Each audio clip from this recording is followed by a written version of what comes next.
한 주를 더 성령과 믿음으로 살기 위해서 수요 예배 기도의 자리에 오신 여러분들을 주의 이름 환영하며 축복합니다. 드리는 찬양과 기도, 주시는 말씀의 은혜, 그리고 주시는 응답으로 새 힘을 얻어서 남은 한 주를 더욱더 힘차게 살아가는 우리 모두가 되기를 바랍니다. 3월이 시작되었습니다.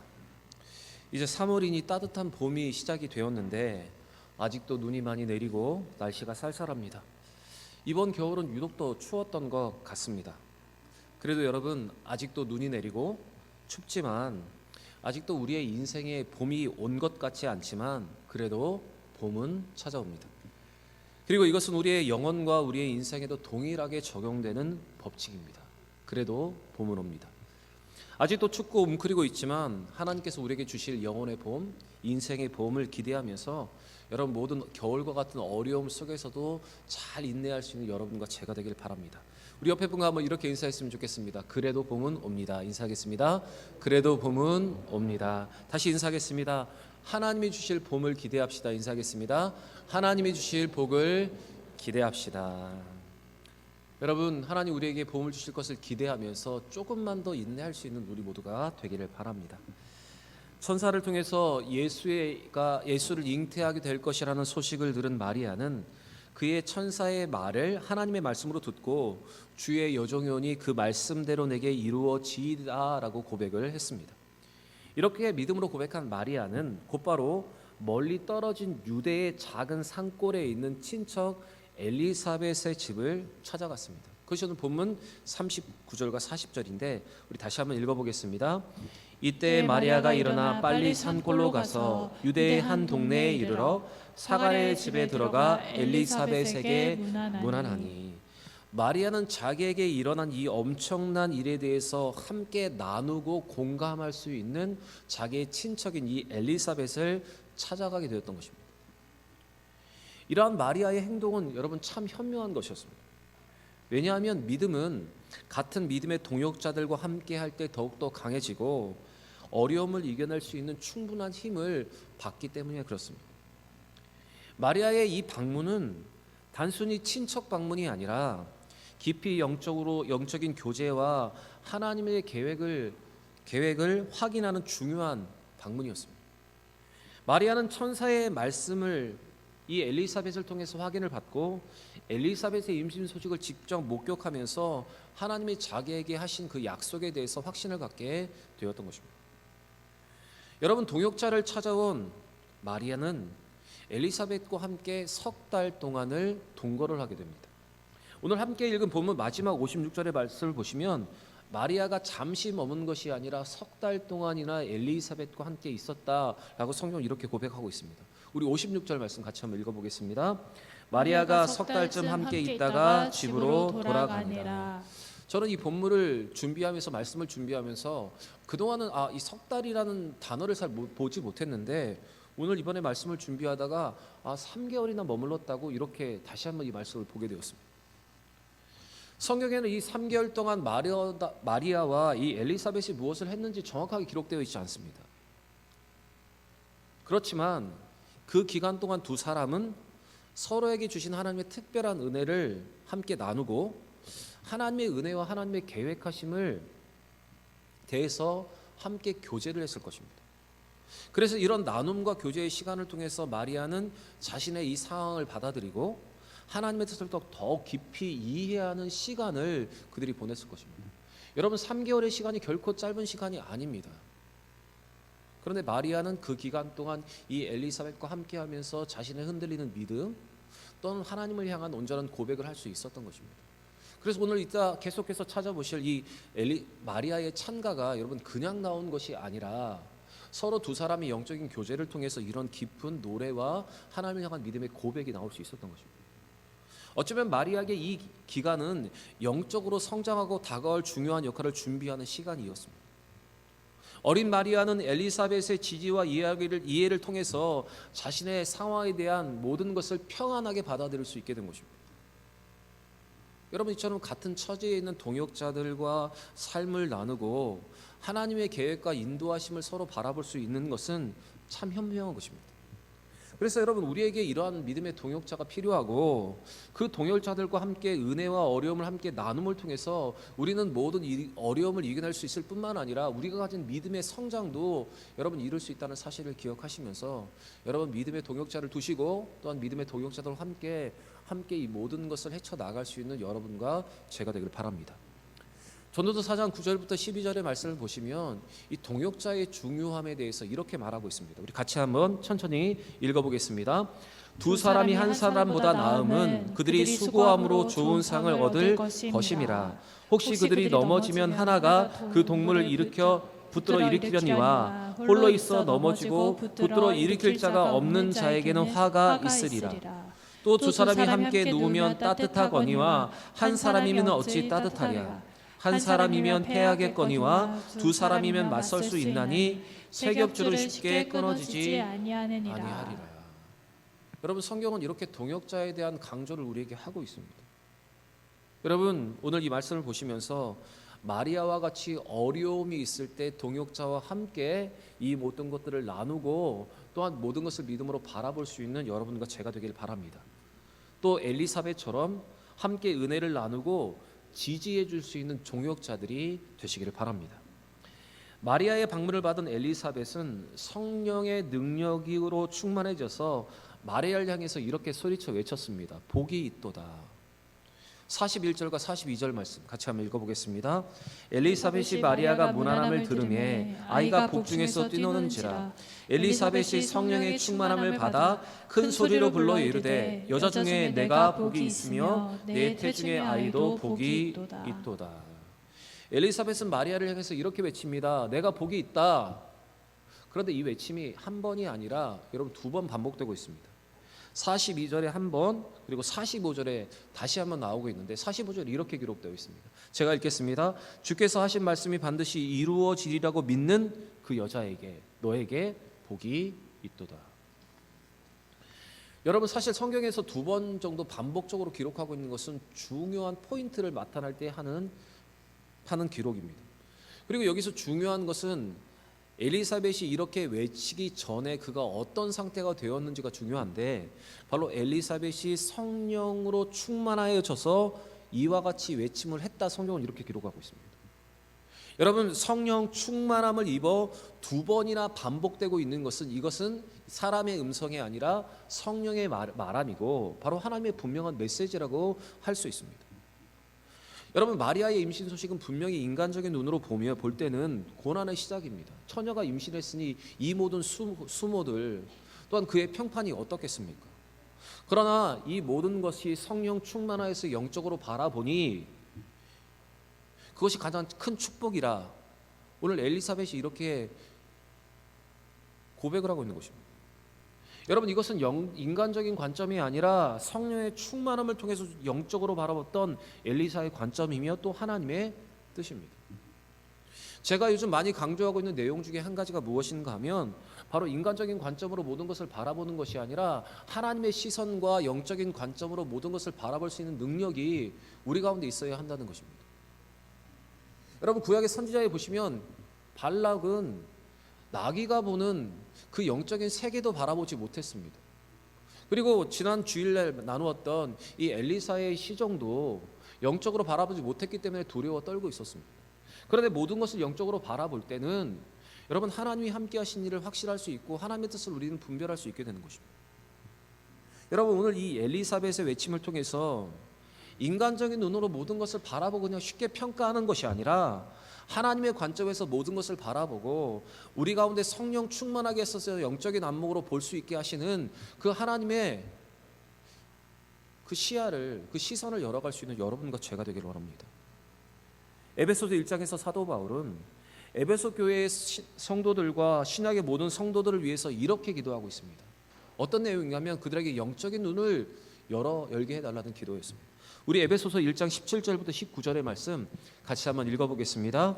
우리 주 예수 그리스도의 하나님 영광의 아버지께서 지혜와 계시의 영을 너희에게 주사 하나님을 알게 하시고 너희 마음의 눈을 밝히사 그의 부르심의 소망이 무엇이며 성도 안에서 그 기업의 영광의 풍성함이 무엇이며 그의 힘의 위력으로 역사하심을 따라 믿는 우리에게 베푸신 능력의 지극히 크심이 어떠한 것을 너희로 알게 하시기를 구하노라. 여러분, 계속해서 언급하고 있는 것이 있습니다. 하나님께서 우리에게 계시형을 주셨다, 성령을 주셨다라는 겁니다. 그래서 마음의 눈을 밝히사 영적인 눈을 통해서 부르심의 소망이 무엇인지, 하나님의 영광의 풍성함이 무엇인지, 그의 힘의 위력으로 나타난 역사가 무엇인지, 우리에게 베푸신 능력이 지극히 크심이 무엇인지를 깨닫게 하는 것, 깨닫는 것, 그것을 지금 사도 바울이 여러분 기도하고 있는 것입니다. 여러분, 오늘 이 사도 바울의 기도처럼 성령 충만하여서 영적인 눈으로 모든 것을 바라볼 수 있기를 바랍니다. 영의 눈으로 하나님의 영광의 풍성함과 그의 역사의 능력을 볼 수 있는 우리 모두가 되기를 바랍니다. 마리아가 엘리사벳의 집에 들어갔을 때 마리아의 문안 소식을 듣고 엘리사벳의 복중에 있는 아이가 갑자기 뛰놀기 시작했습니다.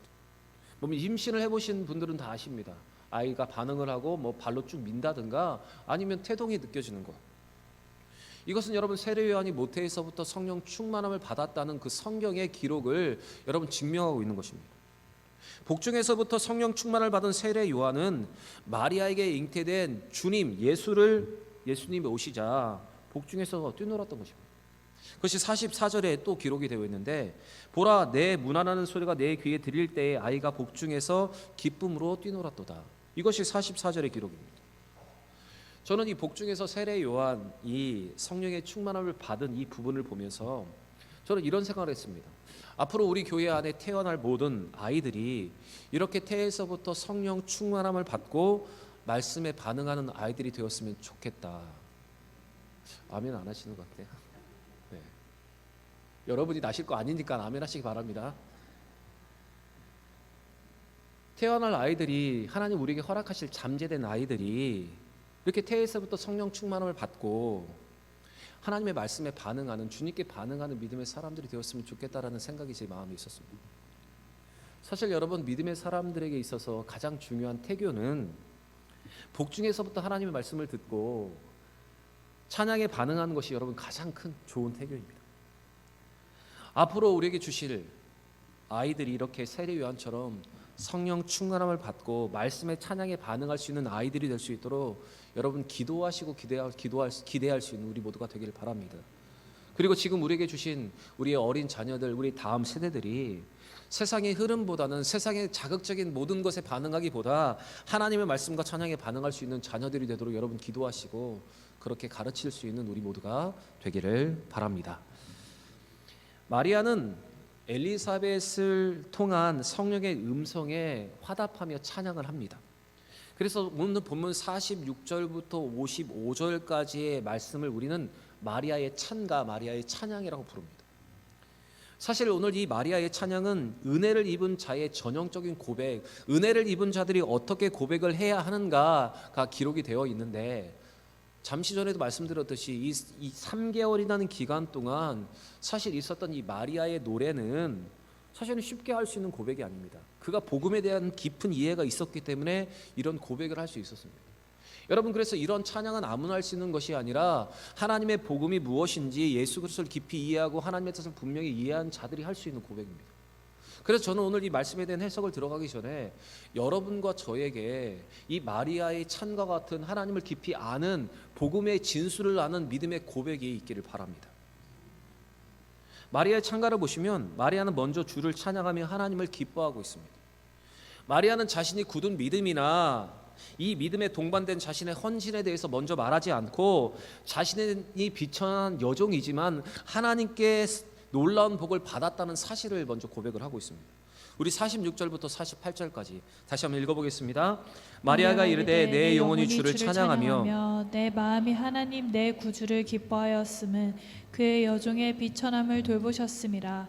보라 이제 후로는 만세의 날에 복이 있다 일컬으리로다.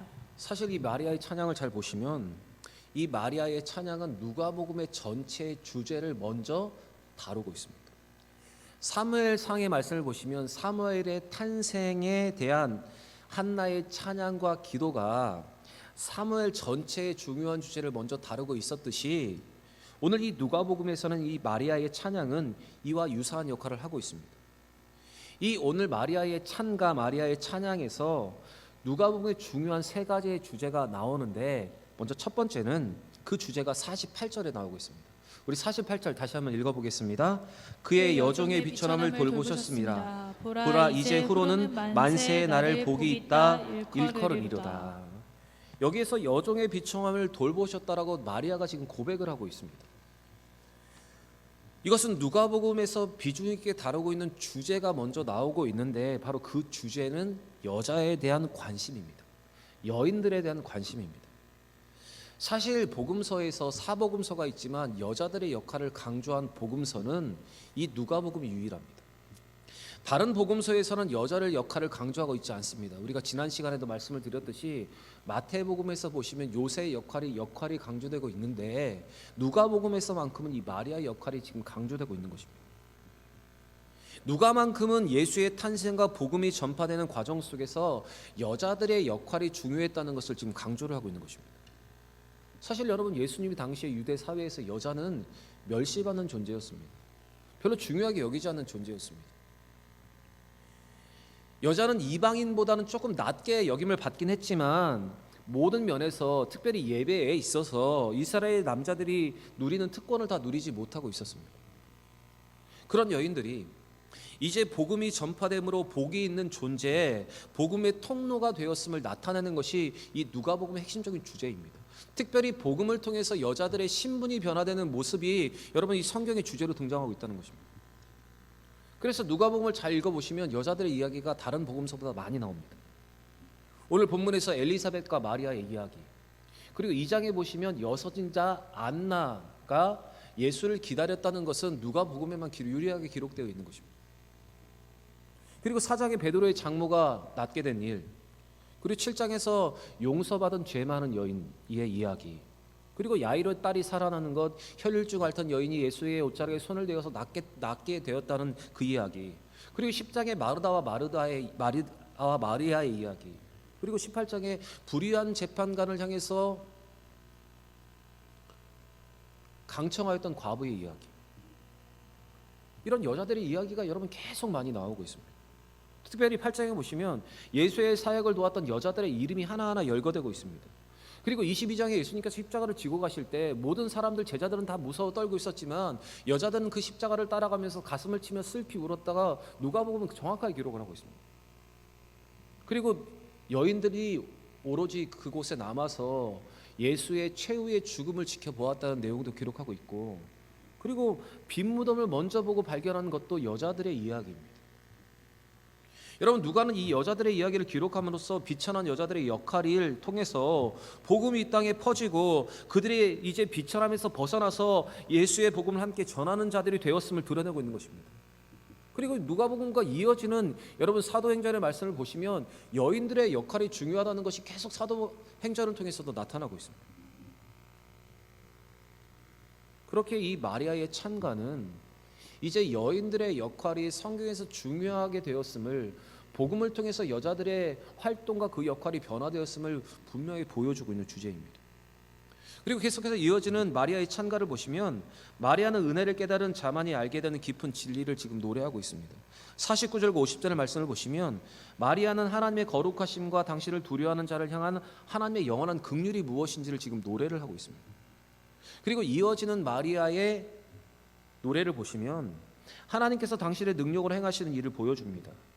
그것은 마음의 생각이 교만한 자, 권세가 있는 자, 부자를 내리시고 빈손으로 만드시며 비천한 자를 높이시고 줄이는 자에게 좋은 것으로 채우시는 하나님이심을 마리아는 지금 노래를 하고 있습니다.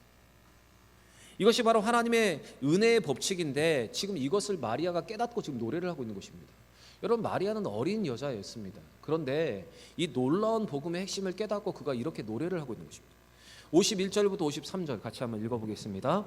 그의 팔로 힘을 보이사 마음의 생각이 교만한 자를 흩으셨고 권세 있는 자를 그 위에서 내리치셨으며 비천한 자를 높이셨고 줄이는 자에게 좋은 것으로 배불리셨으며 부자는 빈손으로 보내셨도다. 여러분 조금 전에도 말씀드렸지만 이 마리아의 찬양 찬가에는 누가복음의 중요한 세 가지의 주제가 들어 있다고 말씀을 드렸습니다. 첫 번째 주제가 여자들의 역할을 강조하는 것이고, 오늘 두 번째 주제가 여기 나오고 있는데 방금 읽었던 그 내용이 바로 두 번째 주제입니다. 바로 역전, 이것이 주제입니다. 교만한 자, 권세 있는 자, 부자를 낮추시고 비천한 자를 높이시고 줄인 자를 배부르게 하신다는 복음을 통한 역전, 그 주제를 지금 이 마리아의 찬가에서 보여주고 있는 것입니다. 바로 예수가 이 땅에 오심으로 인해서 생기는 역전의 상황을 지금 말하고 있는 것입니다. 강한 자가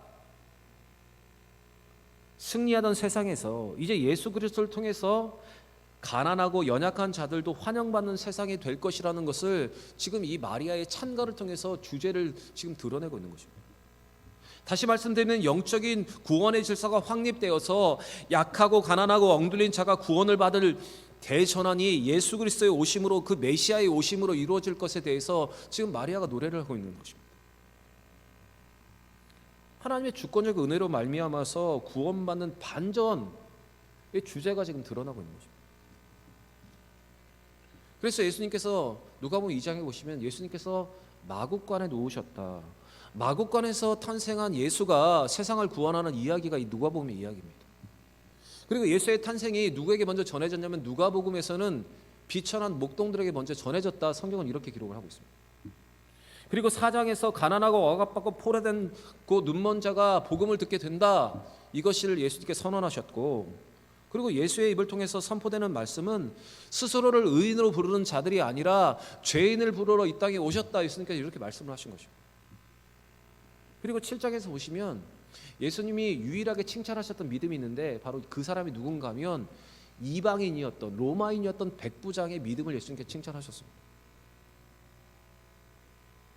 그리고 10장에 보시면 문둥병자 10명이 다 나음을 받았는데 돌아와서 예수께 감사의 이야기를 하고 감사를 고백한 사람, 하나님께 영광 돌린 사람은 사마리아 사람 한 사람이었다.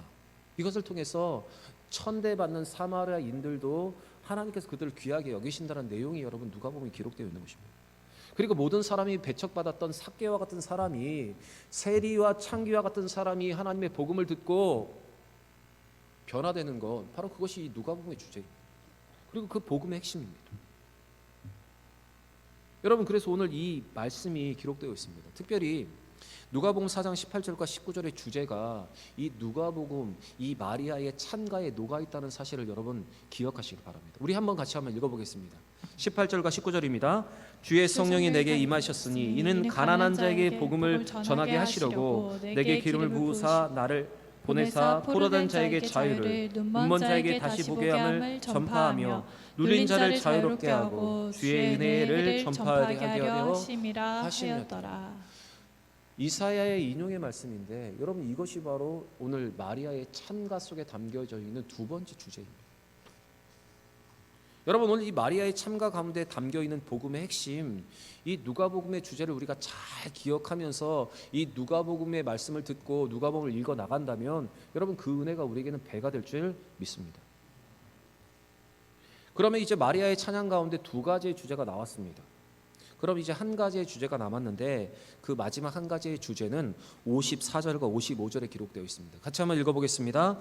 그 종 이스라엘을 도우사 긍휼히 여기시고 기억하시되 우리 조상에게 말씀하신 것과 같이 아브라함과 그의 자손에게 영원히 하시리로다 하니라. 마리아는 하나님의 이스라엘을 긍휼히 여기시고 도우시는 분이심을 노래를 합니다. 그리고 하나님은 신실하게 그 약속을 이행하는 분이심을 지금 나타내고 있습니다. 마리아는 예수의 탄생이 하나님이 그의 종 이스라엘을 긍휼히 도와주시려는 구원의 사건임을 이 노래를 통해서 밝히고 있습니다. 그리고 예수님의 오심은 하나님께서 하신 그 구원의 약속을 나타내고 하나님 그 약속을 당신의 신실함 때문에 이루셨다, 그것을 노래를 하고 있습니다. 그리고 하나님께서 아브라함이 약속하셨던 그 언약이 이제 성취됨을 드러내고 있는 것입니다.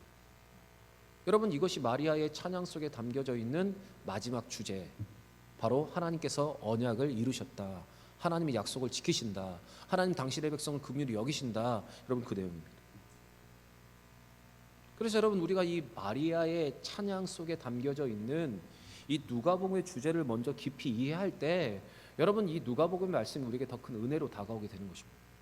그리고 이 복음의 핵심을 우리가 이해할 때 여러분 우리의 삶 가운데 하나님께서 이루시고 우리 삶 가운데 바꾸실 것을 우리는 기대할 수가 있게 되는 것입니다. 여러분 구원의 복음의 핵심을 이해한 자만이 오늘 마리아와 같은 찬양을 할 수가 있습니다. 지식 없는 찬양이 아니라 지식이 가득 담긴 찬양을 할 수가 있는 것입니다. 여러분 오늘 이와 같은 찬양과 고백이 우리의 찬양과 고백이 되기를 바라고, 우리가 드리는 모든 찬양이 정말 우리의 진정한 고백이 되고 우리의 기도가 이 복음의 기초 위에 든든히 서서 하나님을 기대하는, 우리의 삶을 회복시키시고 역전시키실 하나님을 바라보면서 기도할 수 있는 우리 모두가 되기를 바랍니다. 사랑하는 여러분, 오늘 이 누가복음을 통해서 주시는 이 깨달음과 은혜를 기억하시고 은혜와 어려움을 동역자들과 함께 나누고 동역자들과 함께 이겨내기를 바랍니다. 그리고 성령 충만하여서 인간적인 관점에서 그냥 모든 것을 바라보고 평가하는 것이 아니라 이 엘리사벳처럼 영적인 눈으로 모든 것을 바라보면서 하나님이 하실 일을 기대할 수 있기를 바랍니다. 그리고 마리아의 찬양 가운데 담겨있는 복음의 주제를 알고 그렇게 노래하고 고백하는 우리 모두가 되기를 바랍니다. 오늘 누가복음을 통해 주시는 귀한 은혜와 감격 그리고 지혜로 여러분 오늘 우리의 기도를 채우시고 또한 그 은혜로 남은 한 주를 더 믿음으로 살아가는 우리 모두가 되기를 바랍니다. 오늘 주시는 이 말씀을 가슴에 새기시면서 이 복음의 진수, 복음의 핵심을 깨닫고 더욱더 은혜 가운데 나아가는 우리 모두가 되시기를 주의 이름으로 간절히 축원합니다.